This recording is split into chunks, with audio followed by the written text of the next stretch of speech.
धर्म की। आचार्य गुरुवर श्री कुंद कुंद भगवान की। आचार्य गुरुवर श्री ज्ञान सागर मुनि महाराज की।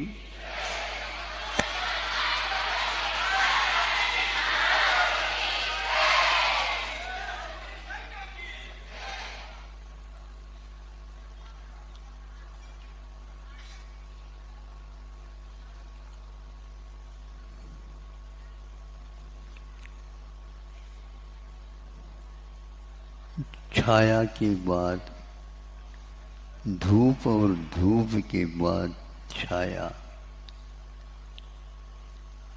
रात के बाद दिन, दिन के बाद रात,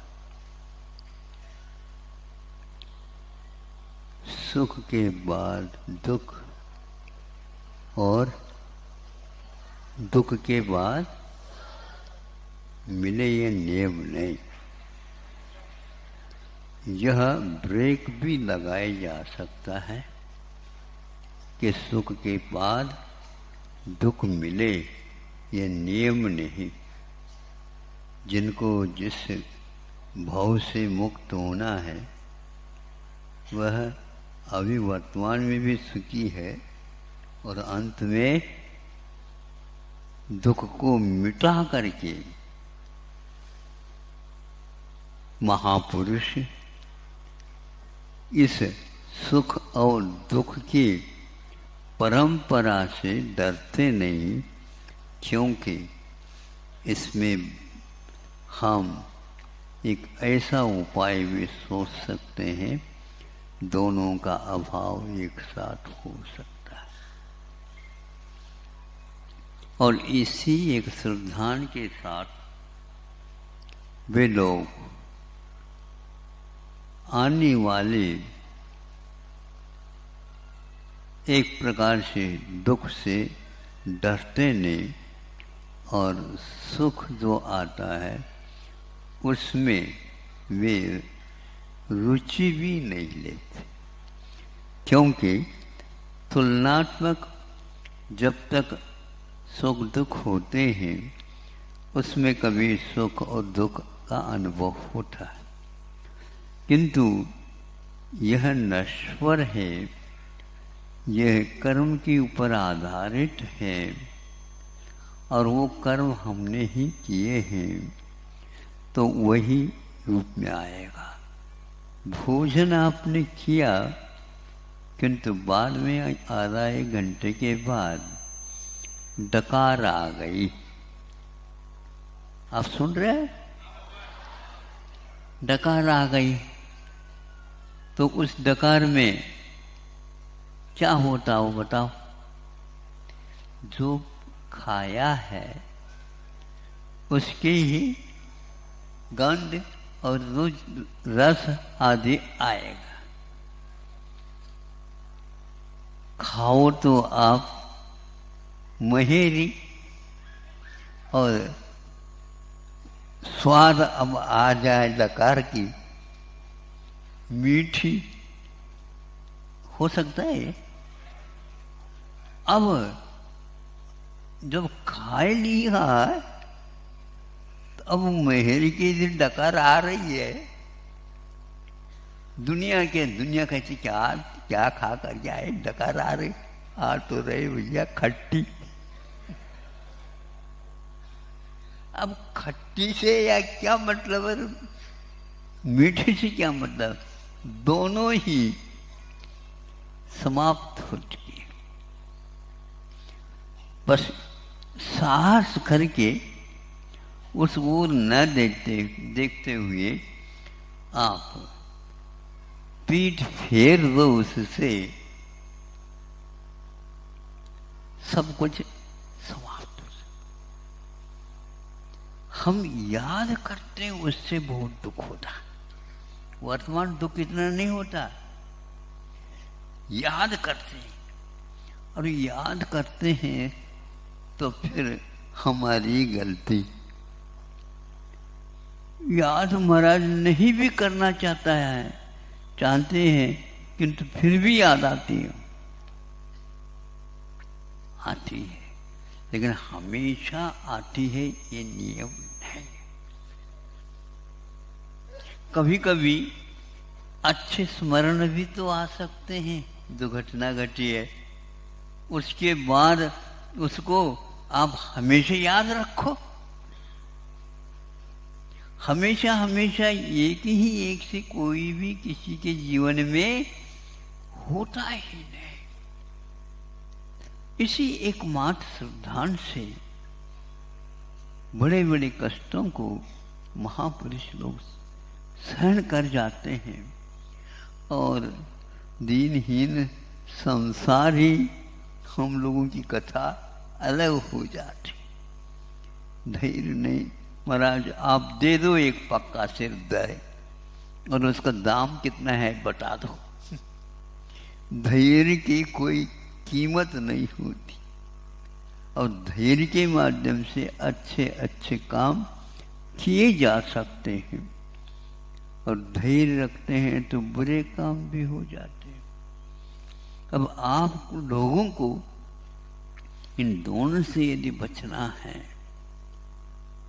संसार में और कुछ नहीं, केवल बचना चाहे तो बच सकते हैं, नहीं है तो जो पहले किए हैं उसमें हर्ष विचार किए बिना उस घटना को याद करो तो कर्मों की निर्जरा जितना चाहो उतना होने लग जाते। होता होगा होगा, क्षणिक था, बुद्धि में बात नहीं आई और ऐसा बुरा कर दिया, किंतु अब याद रखूंगा दोबारा वह ऐसा घटित न हो। तो जो घटित होता है उसका स्मरण में भी जो व्यक्ति साहस के साथ उसमें हर्ष विषाद नहीं करता है मोक्ष मार्गी कहलाता है। संसारी प्राणी इसको नहीं सीख पा रहा है, इसलिए गुरुदेव हम लोगों के ऊपर दया करके बताते हैं घबराने की कोई बात नहीं है।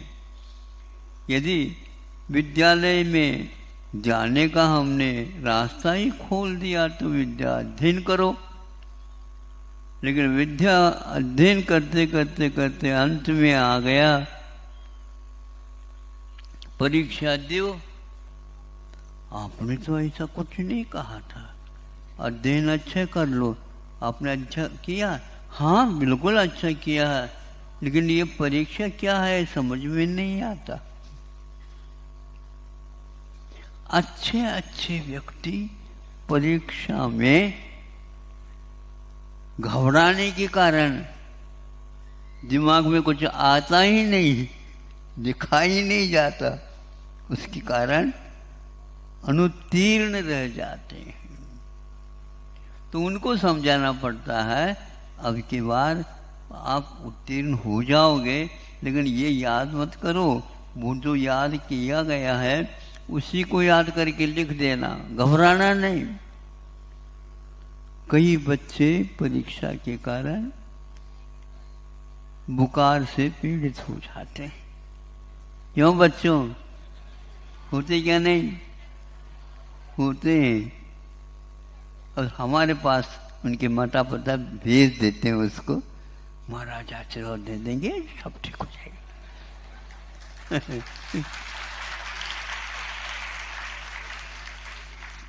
हम पहले अपने आप को संभालते हैं, उस जैसे हार हमारे न हो। क्योंकि है वो एक जादू जैसा है। अब एक उदाहरण हम दे देते हैं ताकि आपको हमेशा याद रहेगा, आगम का ही है। और चारों तरफ एकांत है, मनुष्य का नामो निशान नहीं है। वन्य पशुओं की आवाज चाहे दिन हो चाहे रात हो वहां पर कोई आने वाला नहीं है। यदि पशुओं को पक्षियों को डर लगता है तो मनुष्यों से ज्यादा, वहां पर कोई है ही नहीं। और दो व्यक्ति मात्र वहां पर है, परीक्षा की घड़ी है, साहस रखना होगा। लेकिन महाराज धैर्य की बांध टूट रही है, कब तक रखें? हाँ, वह भी नश्वर है ऐसा समझो, और कर्म निर्जरा हो रही है, और निश्चित रूप से उदय में साता भी आएगी, वह साथ देगी। लेकिन यदि भीतर है तो बाहर आएगी। इसलिए बंद प्रक्रिया को समझ दो, और डकार की भांति उसको भी ध्यान में रख देना साहस के साथ। दो व्यक्ति आपस में बोल रहे हैं, किंतु कोई तीसरा व्यक्ति वहां नहीं आ रहा।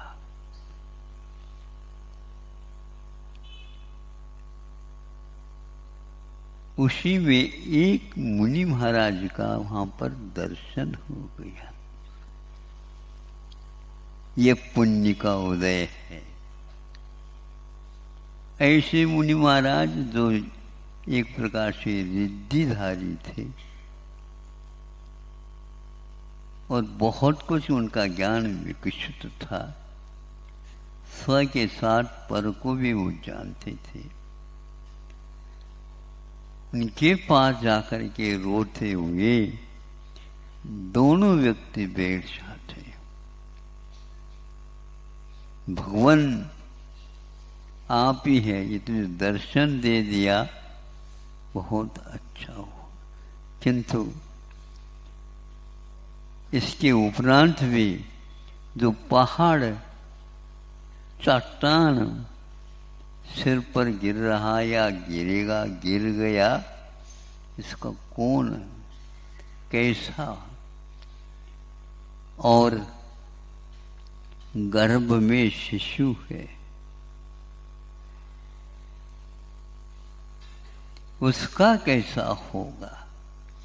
तब मुनि महाराज कहते हैं, तुम घबराओ नहीं, उसके द्वारा ही तुमको आगे पुण्य का और संबल मिलेगा। हम सोचते हैं उसका, उसके कारण यदि मिलता तो वो गर्भ में है। हाँ, गर्भ में है, किंतु वह जन्म लेगा तब तो सब कुछ रास्ता साफ हो जाएगा। आप कभी भी असत्य बोल नहीं सकते। वहां गर्भ में जो है शिशु, वह तद्भव मोक्षगामी जीव है। एक जन्म लेगा, उसी जन्म से वह मुक्त होने वाला है, और जो मुक्त होता है वह उस माँ के लिए कैसे पीड़ा दे सकता है। उसी के कारण सब कुछ आप लोगों का काम हो रहा है, ऐसा नहीं। आपने भी बहुत बड़ा पुण्य किया है, लेकिन पाप भी किया है, उसके कारण यह मिल रहा है। सुन करके दोनों आश्चर्य में पड़ते हैं। इतने संकटों के पहाड़ों को हम लांघते हुए आए, किंतु गर्भ में वह जीव है, कैसा है, तद्भव मोक्षगामी।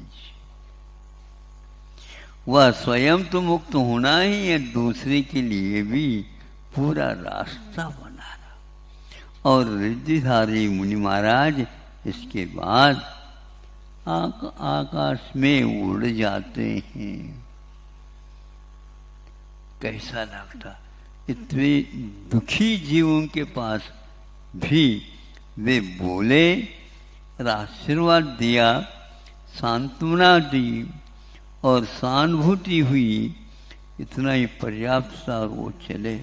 क्योंकि दुखी जीवों को देख करके मुनि महाराज सीमा तक ही संबोधित करते हैं। ज़्यादा करने से उनको भी उसके ऊपर दया बहुत होती है, क्योंकि करुणा के धनी रहते, इसलिए वह राग न हो जाए अथवा स्वयं दुख के संवेदन से पीड़ित न हो जाए, यह भी उन्हें देखना पड़ता है। समता रखने के लिए, सुख और दुख के लिए तैयार रहते हैं। आपको वह मुक्त नहीं करा सकते, मुक्ति का बोध अवश्य दे सकते हैं। चले गए, फिर कुछ समय भी नहीं हुआ और वहां से एक बहुत बड़ा सिंह आया दहाड़ता हुआ। अब क्या करें? धूप के बाद छांव और छांव के बाद धूप। इतनी गर्जना कर रहा था, पहाड़ सारे आवाज से घबरा गए हों, इतने तेजी के साथ। वहीं पर दोनों लिपट करके आंखें बंद कर ली। जो भगवान जो होना होगा वही होगा, ऐसे सोच करके दोनों अबलाएं सखी सहेली हैं और एक राजघराने से संबंधित है, और उसी के साथ ब्याह में जैसे दहेज में मिल गई हो सहेली, वैसे उसको भी आना पड़ा। साथ देने वाले कोई भी नहीं। आप इस रथ को, कथा को सुन करके, पढ़ करके क्या करते बताओ? महाराज क्या ज्यादा क्या कर सकते हैं? आंखों में से पानी ला सकते और उसको अपने ही पल्ले से पहुंच सकते और कुछ नहीं कर सकते। ऐसा ही हुआ। उसी बीच में एक और दहाड़ता हुआ अष्टापद आया और दोनों का घमासान युद्ध चालू हो गया। धीरे से वसंत लेना, उसको देखा वसंतमाला, देखा घबरा गए। ये एक के दो हो गए और हम भी दो हैं, अब क्या होगा? देखा अब तो उसी समय वह जो अष्टापद था उसने उस सिंह को पछाड़ करके भगा दिया और स्वयं भी गायब हो गया। ये कौन अष्टापद और ये कौन सिंह? एक साता के उदय में और एक असाता के उदय में।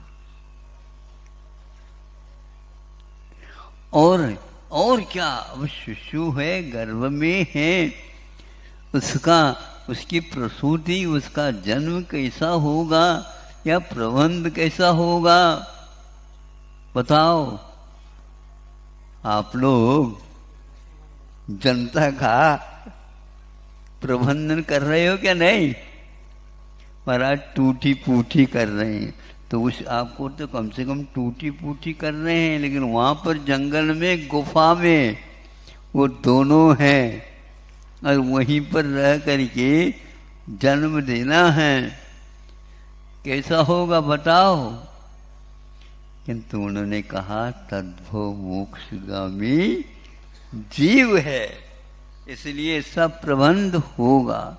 और प्रसूति हुई और उसी समय जैसे मेघराज बोलते आवाज करते हैं और विद्युत लाइट लग जाती है, उसी प्रकार उस गुफा में कब से वह अंधेरे में था, एकदम बाजा बजने लगे, जैसे ध्वनि प्रतिध्वनि होने लगे। ये बाजा बज गए, क्योंकि भव्य जीव जन्म लेता है तो उसके लिए ऊपर से बाजा आ जाते हैं, हम नीचे से आप बाजा बजवाते हो। और चारों तरफ प्रकाश ही प्रकाश, आलोक धाम हो गया। सुखपूर्वक सब कुछ हुआ। विद्याओं के माध्यम से प्रतिदिन ताजा भोजन मिलता था, क्योंकि विद्याधर उनके पास विद्याएं भी थी, सहेले के पास भी थी, उनके पास भी थी। काम हो गया। अब हम पूछना चाहते हैं, महाराज पुत्र रत्न की प्राप्ति हो, ये प्राप्ति हो गई। कोई सुनने वाला नहीं, कोई गीत गाने वाला नहीं, कोई कुछ नहीं। और तद्भव मोक्षगामी जीव है। अनेक जीव भी इससे उद्धार को प्राप्त होंगे, लेकिन आज इनका यह स्वरूप है। फिर इसके उपरांत आगे बढ़ते बढ़ते उनके मामा क्या, भाई और हाँ मामा और उस शिशु को लेकर के ये पहचान लिया उनके मामू ने। इनको कोई पता है ही नहीं, ये वही है।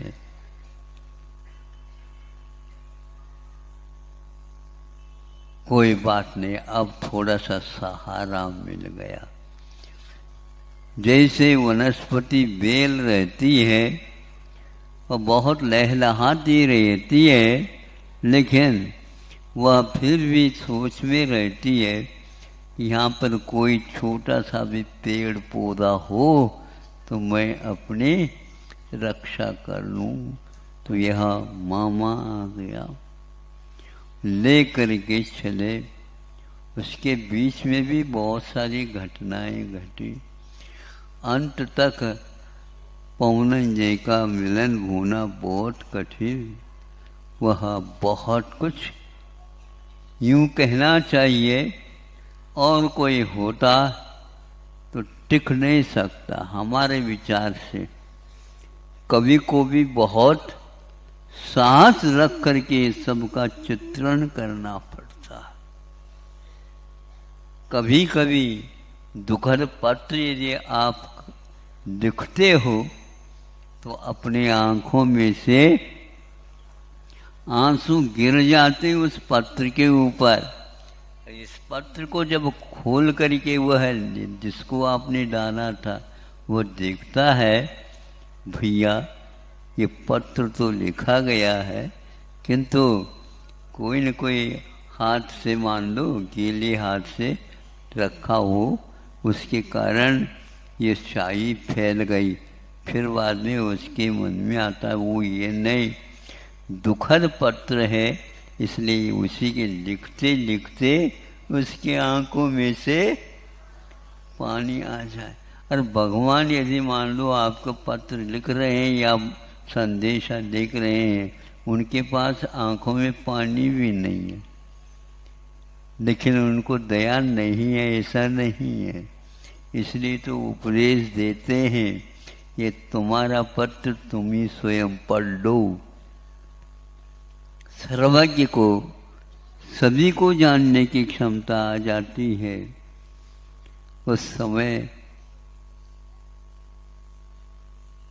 कोटि जीव थे जात न बने। दौलत राम जी ने ऐसी पंक्ति लिखी, करोड़ों केवली भी मिल करके आपकी दुख की व्यथा की गाथा लिख नहीं पाए। और सारा सारा दिख रहा उनको। सुख के श्वास के साथ साथ यह भी चल रहा है, संसार दुखी है, ऐसा सुखी है ऐसा कहीं भी नहीं कहा सर्वज्ञ ने। संसार दुखी है चारों तरफ। अरे मुझे केवल ज्ञान तो हो गया, उससे क्या हो रहा, दुख कहीं दुख देखने को मिल रहा। दुखी को देख करके दुखी नहीं होना, यही एकमात्र सर्वज्ञत्व है। अच्छे अच्छे देखने के लिए हम तरसते रहते हैं, लेकिन यथावत देखना और जानना सर्वज्ञ के उस आलोक में तैरता रहता है। अपना भी पीठ पीछे का जो था वह भी दिख रहा है, अपना आगे आने वाला और भविष्य है वह भी दिख रहा है। इस प्रकार चिंतन करते करते जब भव्य जीव सम्यक दृष्टि होनहार वैरागी वह सोचता रहता है और वर्तमान की जो घड़ियां हैं उनको भूलता जाता है, केवल साक्षात्कार करता रहता है। अपने आप शांत में हो जाता है, शांत हो जाता है। जैसे आप लोग कुछ भी कर नहीं रहे हैं, शांत बैठे हैं। और यह यदि मान लो प्रवचन घंटों चले तो भी आप क्या करेंगे बताओ? कुछ नहीं करेंगे, बताओ आप। शांत बैठ करके ये ऐसी हमारी कथा है, ऐसी हमारी व्यथा थी, आज वर्तमान में है ही क्या। नरकों में एक प्रकार से दुख के अलावा एक सेकंड के लिए सुख की बात ही नहीं, एक दाना और एक बूंद नहीं मिलती। कैसे 33 सागर तक सहन किए होंगे, वज्र का शरीर था इसलिए सहन हुआ, लेकिन फिर भी असाता के उदय में वह भूख और प्यास, कंठगत प्राण होने के उपरांत भी वो प्राण निकलते नहीं। दुख ही दुख, दुख ही दुख। इस प्रकार केवली अपने वर्तमान में कर्म की निर्जरा होने के कारण साता का भी नहीं, वह असाता का भी नहीं, वह मुक्त यदि हुआ है तो वह केवल शांत बैठा रहता है। इसलिए संसार में जो दुख था या सुख था वह नश्वर था, पराया था। और मुक्त अवस्था में क्या है इसको देखने के लिए हमें भी मुक्त ही होना पड़ेगा, तब अनुभव में आएगा। आप चाहते हो तो कहो। हाउ कहना भी भूल गए। अच्छी बात है। बस अपने दुख में रोना बंद कर देना। हाँ, पर के दुख में रो जाते हो तो आशीर्वाद है हमारा। पर के दुख को देख करके आप रोते हो तो हमारा आशीर्वाद है। और अपने दुख किसी के सामने नहीं रखना, छुप करके हमारे सामने रख देना। क्योंकि हमारे लिए आचार्यों ने कहा जो कोई दुखी आता है तो उसको सांत्वना देते देते नहीं भी दे पाओ, लेकिन उसको सुनते जाओ, तो उससे उसको भी क्यों, क्या ऐसे लग रहा है महाराज, हल्का सा लग रहा है। दूसरी इसलिए दूसरे के दुख को सुनना भी सीखो। अपना अपना ही कथा मत कहो। सुन रहे हो क्या? नहीं? हाँ महाराज, तो एक बार कह दो कि हम अपने नहीं दूसरे के दुख को आपके सामने रखते हैं और अपने भी रखते हैं। हमें भी ऐसा धैर्य और धीरज दो, भगवान सबका दुख दूर हो जाए। अहिंसा परमो धर्म। Hello hello hello